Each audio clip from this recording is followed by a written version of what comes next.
What if the true collapse of humanity doesn't begin with bombs or tyrants, but with intelligent, kind, well-educated people who simply stop thinking?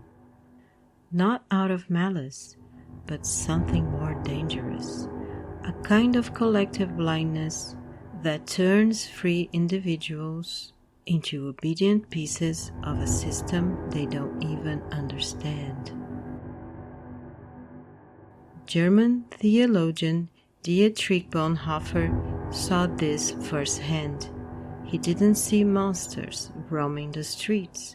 He saw neighbors, teachers, doctors, artists, people who, without realizing it, became instruments of destruction.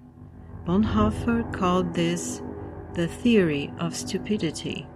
But here's the terrifying part. Stupidity, to Bonhoeffer, had nothing to do with intelligence. It was not about IQ or education. It was a moral and spiritual surrender.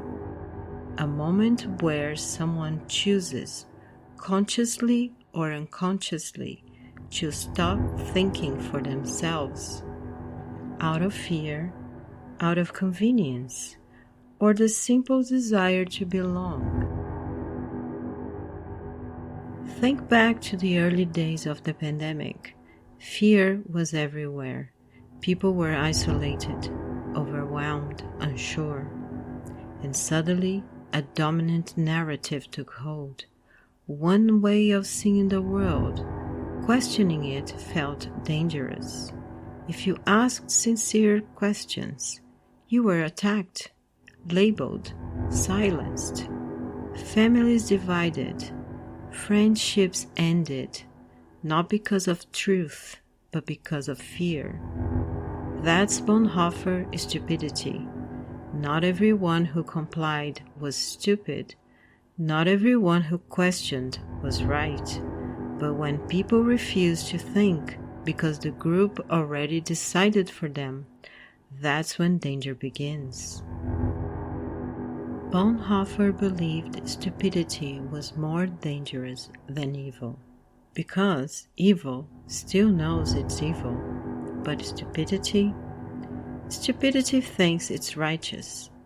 It acts with certainty, with moral conviction, without reflection, without doubt.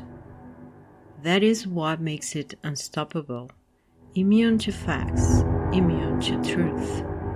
You can't argue with it, because there's no one truly present to argue with.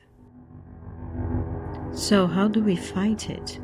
Bonhoeffer didn't offer a political answer, or even an intellectual one. He believed the answer was spiritual.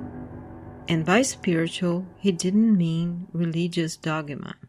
He meant the courage to stay awake, to think, to question, even when it hurts, even when it costs you everything.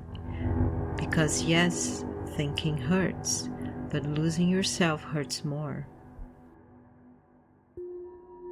So, here's my question for you.